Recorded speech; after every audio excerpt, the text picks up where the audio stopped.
Hello and welcome to the Halo Forge Epidemic. This is Oakley HiDef and I'm here with TOMLIDS and we're in Making of Origins 4 and this is going to be part 3. So looking over this briefly, you can see what we've done in the first two videos, so if you haven't seen those, check those out. Basically we made the opening spawn, which is there in the private quarters. First area to hold out in is going to be in the cafeteria. Then after that we made an S-like area. And what we started working on is this area back here at the end of the last video with all these pipes. So what we're doing now is we're deciding this is going to be the next area that you're going to hold out in, and the way it's going to work is you're going to have to hold out here until the grav lifts spawn. So we're going to put a back wall and then side walls. So what's going to be cool about this is you kind of hold out here. You can't see where the zombies are at until you move all the way down here. So it's going to be another instance of cool gameplay. We put some walls on the sides, so you can't get up and over it until these grav lifts spawn in. So that's a way to kind of manage the pace of the game. Instead of a crate being knocked out of the way, it's grav lifts that allow you to move up. Over here we decided to, wall this off, and this is going to be a big storage area. So we're trying to wall off the area now, and there you go. We've added the back walls. So this is using in combination the block 2x4s and then brace larges. Brace larges, what you'll see happening right now is we're kind of building them out towards the center, and now they're going up. And the whole idea behind that is we want this to be sort of an opening area where you have all the cargo, so maybe the top part would open and then a crane would come and load and unload all the stuff. Then what we've done is added some more stuff here, like ramps.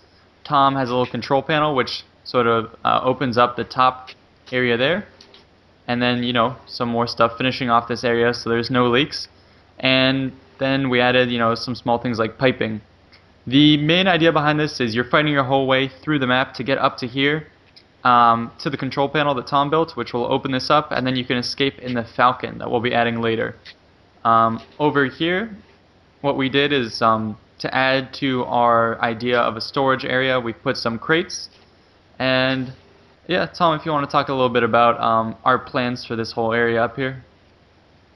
Yeah, so we're going for a more compact theme with the Falcon down here. When you take off in the Falcon, you can get a few sightline shots off at some places up here, but mainly the zombies are going to be wanting to hide behind these sort of crates and move up, because most humans will be trying to go down into the lower area, or trying to hold out up here if they've got shotguns or more power weapons. But basically, if you want to try and run down there and get in a Falcon, try and cover your own down there, you should be able to probably pop off a few kills if you're in the gunner. But if you're in the driver, it'll be a little more boring, but yeah, you can still. So here you can see the Falcon that Tom was talking about, and we wanted to add a Falcon there. You'll see him flying around, because that's going to be a hint for the next act, versus like you get off the ship in the Falcon, and there you go. You're not able to fly out at the moment, but we think that'll make for cool gameplay where if the Falcon has gunners, he can help support his crew. So an indoor Falcon we felt would be a really cool, added thing for infection that you never see. So that's what we want to do in our maps, is try and keep it fresh. And again, like we said before, the idea of the map is to come here, unlock this control panel, and then that opens up the roof there. And now looking at the roof, yeah, you can see we added some more details. So that includes, some wall double pieces up there and railings.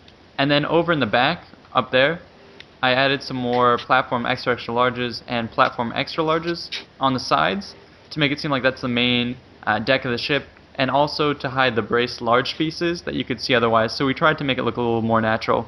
So that's something you want to keep in mind, is when you're making your map, make sure you don't really give away the fact that you're in Forge. Try and hide it as much, make it look as fluid as possible. Over here, Tom and I really liked how this came out, just because you're here, you have the sun shining down at you, you see the clear blue skies, and kind of everything here indicates that you're almost at freedom. And it's going to make for a cool, really emblematic, holdout area that we hope will be fun. Looking out over here, what Tom had mentioned was that it was a little plain.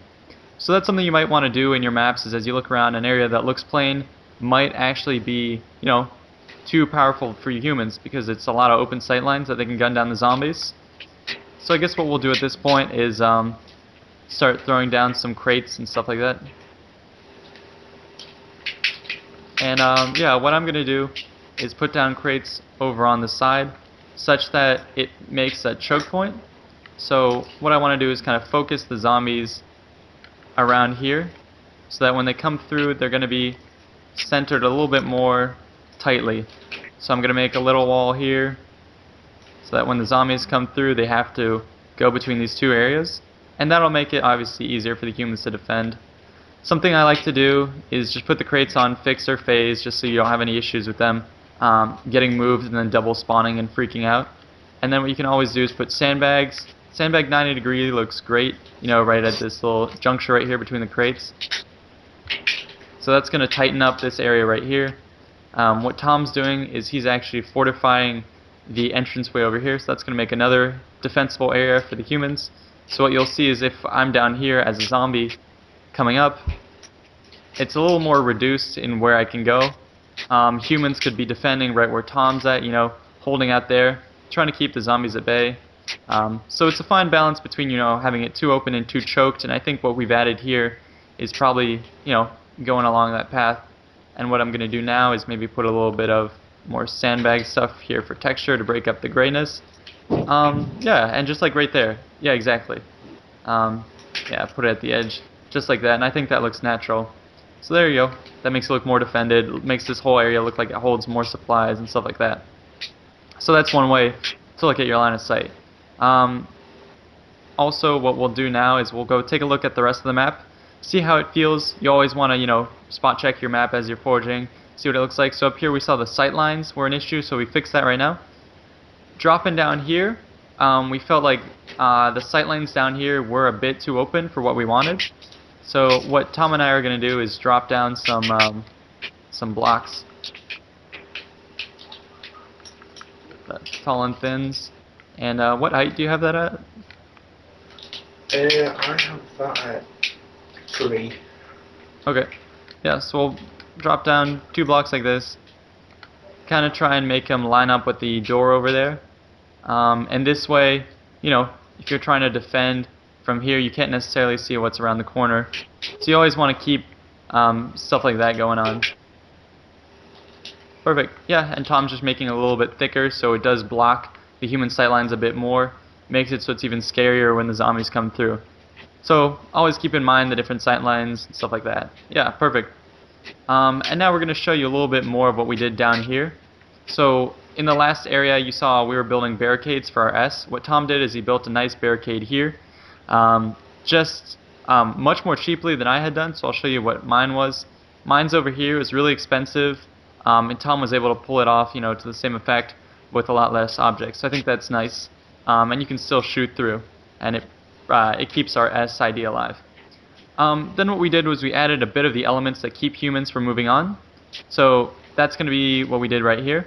So basically, to keep humans from moving on, one thing you can do is just put crates here, small ones on either side, and then put a shield door. So that's what we did here. And then what you can see is humans can try punching it. It's not going to move very far at all. So it can only go so far. And the way you're going to make it unlock, and we'll show this in the next video, is you're going to put a mine behind that and a fusion coil or something that'll drop. The mine on the other side will make it explode out this way. So then the humans can move through. But before then, they won't be able to go through. So just keep in mind, we'll talk about that later. Things we're going to talk about as well is we opened up this area a little bit here, you know, made a small room, and this is where zombies are going to come in for the last part of the map to flush the humans out. So we've kept in mind as we were building this map little areas to put the teleporters, and we'll actually implement those, you know, later on. As we look around here, you can see our S a bit more. Here's this other room. Again, looking at the S. And this is going to be another room where initially humans are going to be able to pick up weaponry, but then zombies are going to have a teleporter that drops them off in here so they can attack this S-bend, you know, and again flush the humans out. So we're keeping in mind as we're building this map the different things we're going to need. Over here, again, you know, another instance of where you're going to keep the humans from moving forward. So Tom, if you want to watch out, I'm going to show the viewers, you know, how you would go about doing this. So what you would do is, you know, humans, as we showed you before, can't get past that. So what you're going to do is you're going to put a mine like this, and then what you can do afterwards is maybe have a fusion coil or something that spawns up in the air, and it'll, you know, spawn in, drop. And you'll have to do some tweaking. In this case, it didn't actually push that out of the way, but now it fell over. So tweak it as much as you can until it just gets pushed out of the way, and that's how you're going to want that to work. So yeah, we've worked our way back to the beginning of the map where you have some of this stuff that we built, early on, and it stayed basically the same. Maybe in later videos we'll change it, but yeah, what we were thinking of doing is having the zombies drop in through the roof, maybe in this corner. So that's why we left, a little gap here for the moment. And there you go, the explosives going off. Tom's putting down the roof just as a spot check again, for the height, and it works well. You're not hitting your head. So yeah, guys, that's about it for this video. We covered basically the last implementation of the map, so we've kind of rounded off the map, and now what's left is going to be doing spawning, weapons, zombie teleporters, and then small tweaks to aesthetics, because as you can see, we do have still $2,000 in budget.